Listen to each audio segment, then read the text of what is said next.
कराची के औरंगी टाउन में कायम सिंध गवर्नमेंट कतर अस्पताल में दवाउन की खरीदारी लाइ जारी कयल टेंडर नोटिस ते ट्रांसपेरेंसी इंटरनेशनल पाकिस्तान एतराज़ वारिया आहिनि। टेंडर के तरीक़ेकार में ज़ाब्तनि जी मुबैना भञ कड़ी सां शफ़ाफ़ियत, मुक़ाबले, सरकारी ख़ज़ाने ऐं दवाउन की खरीदारी के अमल बाबत अहम सवाल उठन था। हाणे मामलो इहो आहे त ग़लती इंतज़ामी हुई या उनमा के मखसूस धुर के फ़ायदो पहुंचाइण की कोशिश कई वई। ट्रांसपेरेंसी इंटरनेशनल पाकिस्तान पारां अस्पताल के मेडिकल सुपरिटेंडेंट के लिखियल ख़त में मौक़िफ़ इख्तियार कयो वियो आहे त 21 जुलाई 2026 ते शाया थियल tender notice Sindh public procurement rules 2010 जी कुछ शिकन सां मुताबिकत नथो रखे। ट्रांसपेरेंसी इंटरनेशनल मूजिब टेंडर में बिड जमा कराइण ऐं खोलण की तारीख़ 23 अगस्त 2026 ॾिनी पई, जॾहिं त रूल 18 तहत नेशनल कॉम्पिटेटिव बिडिंग लाइ घट में घट 15 कैलेंडर ॾींहं जो जवाबी वक्त ॾियणु लाज़मी आहे। इदारे वधीक एतराज़ कयो आहे त बिड जमा कराइण की आख़िरी तारीख़ ऐं बिड खोलण की तारीख़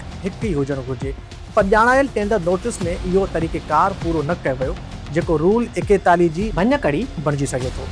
हाणे अहम सवाल इहो आहे त टेंडर जे तरीक़ेकार में ज़ाब्तनि जी मुबैना भञ कड़ी सां शफ़ाफ़ियत ऐं मुक़ाबले ते कहिड़ो असर पइजी सघे थो। जेकॾहिं इम्कानी सप्लायर्स के मुक़ररु वक़्तु न मिले त मुक़ाबलो महदूद थियण ऐं मुनासिब क़ीमतनि ते दवाऊं ख़रीद करण जो अमल मुतासिर थियण जो ख़दशो पैदा थी सघे थो।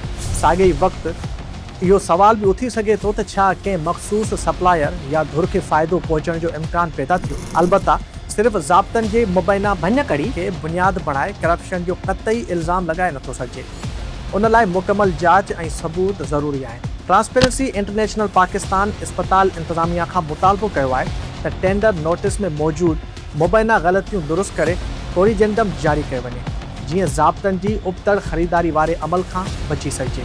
इदारो इहो भी वाज़े करे थो त हू हिन मामले में शिकायत कंदड़ न पर विसल ब्लोवर जी हैसियत सां कमु करे रहियो आहे। ट्रांसपेरेंसी इंटरनेशनल पाकिस्तान जे आइन आर्टिकल 19A जो हवालो ॾींदे चवे थो त अवाम खे सरकारी इदारनि सां लाॻापियल मालूमात ताईं रसाई जो बुनियादी हक़ हासिल आहे। टेंडर ते उथारियल एतिराज़नि खां पोइ हाणे बाल इंतज़ामिया जी कोर्ट में आहे।